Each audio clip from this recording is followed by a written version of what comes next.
Hi friends, hello hi friends. కొండ బిర్యానీ చేయడానికి ధనియా పొడి, జీలకర్ర పొడము, సాల్ట్, ఇంకా గరం మసాలా, కారం, ఉప్పు, కొంచెం చికెన్ అవన్నీ కలిపి ఉంచుకోవాలి. తర్వాత కొంచెం పెరుగు 3 చెంచాలు వేసుకోండి.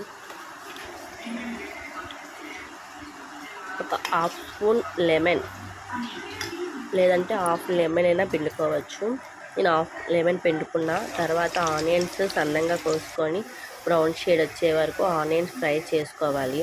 సో ఈ షేడ్ వస్తే చాలు. దాంట్లో ఇప్పుడు చికెన్ మ్యారినేట్ చేసుకున్న దాంట్లో కొంచెం బ్రౌన్ ఆనియన్స్ వేసేసుకుని తర్వాత ఒక కుండలో ఆయిల్ వేసుకోవాలి. వేసుకున్న తర్వాత ఈ బ్రౌన్ ఆనియన్స్ చికెన్ కలిపి ఉంచుకున్నాం కదా, అవన్నీ వేసుకొని లవంగాలు కొంచెం, యాలకులు 2, జీలకర్ర కొంచెం, 3 బిర్యానీ ఆకులు, నేను 1 అవర్ పాటు ఉంచుకున్నా నానబెట్టి. గ్లాసులో బాస్మతి రైస్, 2 గ్లాసెస్ వాటర్ వేసుకొని అలా ఉంచుకున్న తర్వాత బాగా మిక్స్ చేసుకొని ఉంచుకోవాలి. తర్వాత మూత పెట్టుకున్న తర్వాత హెయిర్ అనేది బయటికి రాకుండా దేంతో ఒక పిండితో కవర్ చేసుకోవాలి.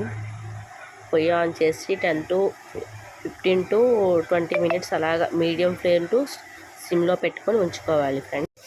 నేను 10 మినిట్స్ మీడియం ఫ్లేమ్లో పెట్టాను, 10 మినిట్స్ సిమ్లో పెట్టాను. తర్వాత తీసుకొని బిర్యానీ కొంచెం చల్లారే వరకు ఉంచాను. తర్వాత ఒక కంచంలో వేసుకొని చూసారు ఎంత బాగా ఉడికిందో, పువ్వులా కనిపించింది కదా. బిర్యానీ చాలా స్మూత్గా ఉడికింది చూడండి. ఇలా ఒకసారి మీ ఇంట్లో కూడా ట్రై చేసి చూడండి. ఎలా వచ్చిందో నాకు కామెంట్ చేయండి ఫ్రెండ్స్. ఒకసారి ట్రై చేయండి, సింపుల్గా ఉంటుంది, టేస్ట్ మనం చాలా బాగుంది ఫ్రెండ్స్. అంత అయిపోయిందా చూడండి ఎంత బాగుందో బిర్యానీ. నార్మల్గా చేసుకున్నట్టుగా వచ్చింది. మనం బయట కొనుక్కుంటాం, అలా ఇంట్లో కూడా ఒకసారి ట్రై చేస్తే ఏముంది. చూడండి పీసెస్ కూడా చాలా స్మూత్గా ఉడికాయి. చూడండి చూపిస్తా, స్మూత్గా ఎంత బాగా ఉడికిందో పీసెస్ కూడా. ఒకసారి మీ ఇంట్లో కూడా ఇలా ట్రై చేయండి ఫ్రెండ్స్. Bye bye.